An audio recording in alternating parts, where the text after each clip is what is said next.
shame. It's Bautista, I think, isn't it? Oh, I'm so sorry. It is Alvaro Bautista. We're going to look at it now. Yeah, front end. Turn number 10, fast old crash, just lost where he crashed on Saturday morning. Yeah, that oil leak, didn't he, in FP3 yesterday. So Bautista, it's over for him. Right, this is Maverick Vinales. Some crucial points up for grabs for him, but he's got some good men in front of him. The first man in front of him is the man that won the race here last year. Well, Rossi's coming into this as well. Valentino Rossi's got onto the back of Carol Abraham and Scott Redding, who is much faster than. Wastes no time in dispensing of Carol Abraham at turn number 4. And Rossi is only about... well, he's less than 2 seconds behind Vinales now, so Valentino Rossi still might be able to salvage a surprise podium here in Brno. 8.5 laps to go. This is the battle for third place. The two Repsol Hondas out the front have disappeared. I was going to say to the sunshine, but it's not quite sunshine. We will tell you the full story in a minute. It has been the most amazing start to this race. Des is really hotting up. We ride with Rossi. That's Scott Redding in front of him. I don't think poor old Scott Redding's going to be in front for too much longer through turn 9. Down towards the Swans corner now. Here comes Rossi on the brakes up the inside at turn 10. I don't think there's any way for Scott Redding to go. There's not. And Rossi up another place. Rossi now up into 7th place. Yeah, Redding's really struggling. Looks like he's struggling for front grip, rear grip. The Vizioso is about to pick up Carol Abraham as well. So Carol Abraham, who at one stage a few laps ago looked like he was competing for what would have been a dream, a sensational home podium here in Brno. Now he's going to be fighting just to hang on inside the top 10. Aleix Espargaro's podium challenge looks like it's run its course. He's really struggling to go with Petrucci, Crutchlow and Vinales. This is a crucial one. It's going to be 7 laps, isn't it? As far as 8 laps as far as the championship goes. Because there's some very, very important points for the likes of Rossi, Vinales and Dovizioso to pick up in these final 8. Because 25, you imagine, are going to Marc Marquez. He's going to increase his lead in the championship. But now this trio of riders have got to pick up as many points as they possibly can. And Dovizioso is past Abraham. And Aleix Espargaro's got to drop back 3 places.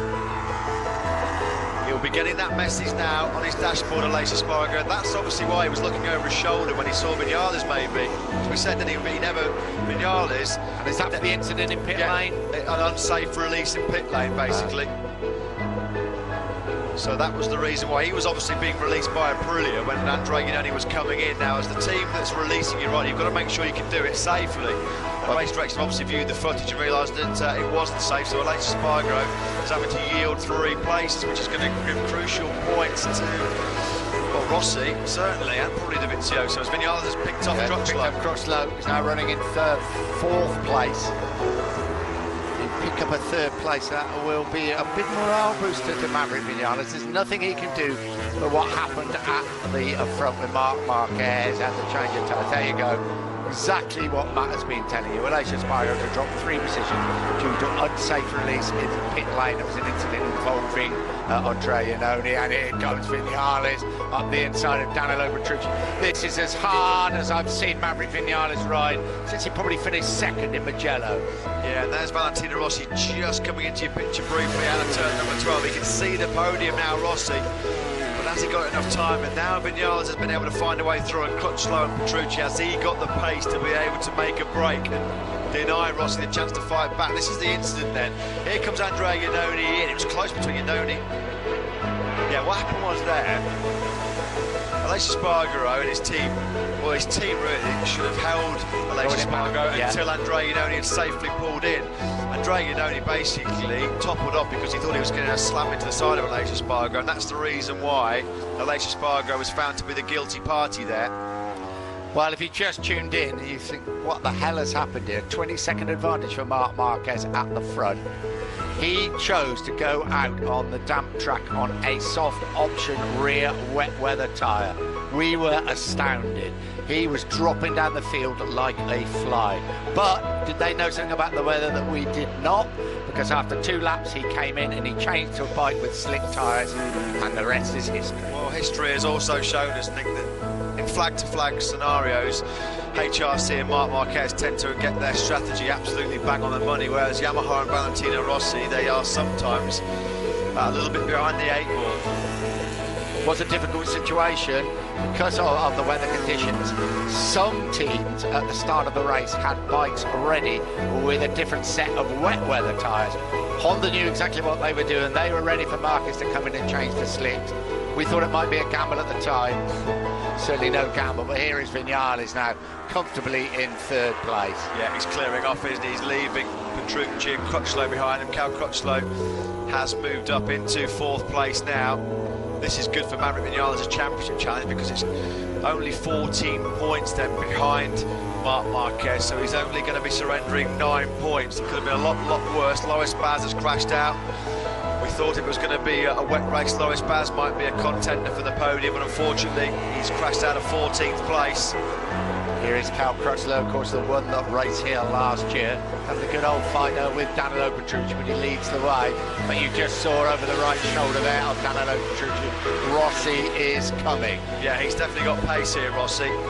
If he can chase down Petrucci and Crutchlow, then that's definitely vital championship points for Valentino Rossi. If he can take a fourth place, he'll be happy with that, that's for sure. It looks like he's got... Yeah, he was in the 157s. There's Lois Baz crashing out. That's turn 7. Rossi last time around was a second faster than Petrucci. So he should be able to catch them and pass them pretty easily with the pace that Rossi showed last time around. This is Crutchlow and Petrucci. Rossi, as you can see, closing all the time, and as I said earlier, it's absolutely vital World Championship points for Rossi and Dovizioso, because Rossi in 6th place, Dovizioso currently in 7th. Marquez just clearing off at the front. Oh, he's slipping. He's slipped toward under 20-second advantage, only 19.961 that. But it doesn't appear with 5.5 laps to go that the weather's going to change. I'm dying to hear what he says to Dylan in pit lane if he wins the race. Was it a gamble, or was it absolutely deliberately done? I honestly, I have a feeling they did it deliberately. They really thought the weather was going to do exactly what it has done. Here is Rossi, we ride with him right behind Danilo Petrucci, his great mate. Yeah, Petrucci struggling for grip here. You can see Cal Crutchlow streaking away from the Italian. Rossi will find it difficult to stay on the back wheel of Petrucci coming out of Horsepower Hill, because the Ducati, we know, has got the far superior grunt and acceleration, although Petrucci perhaps suffering a bit with a lack of rear grip. Here he is, you can see Rossi got that Yamaha hooked up a little bit better. He's not close enough to attack at turn number 13 though on Petrucci. Petrucci out a little bit wide. Looks like he's losing front and rear grip right now. Danilo Petrucci, yeah, Rossi's going to pounce the first corner, surely.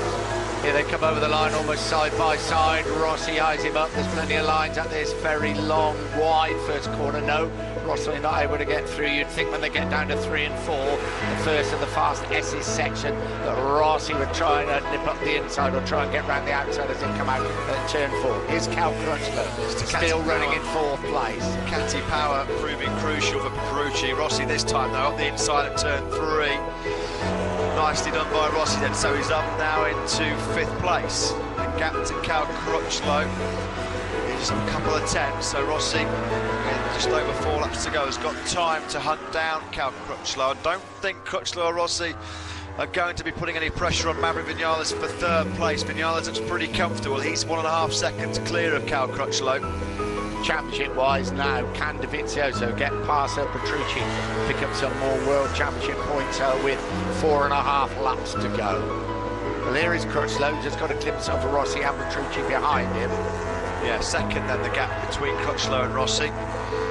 So it's doable for Valentino Rossi, but hunting down Cal Crutchlow on a Renault circuit that he won on last year is not an easy task. Past him, no. He's had a good ride, Cal Crutchlow. Still suffering with that back injury sustained in the crash on Saturday morning. Crash that also saw Marc Marquez and Alvaro Bautista go down. I'm still gobsmacked is the word, I think, at what Marquez and his team have done. And if it was deliberate, it's one of the masterstrokes of all masterstrokes, isn't it? You wonder how close he was to maybe even starting on slick tyres. Perhaps he just didn't want to give the game away. You know, perhaps he didn't want to do it. Just thought, no, I'll do 2 laps, come in, it's going to be okay.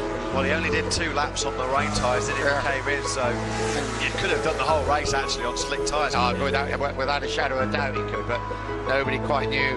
When they went round on that final sighting lap, I remember you saying, there's some real dry lines and patches appearing. So 4 laps to go.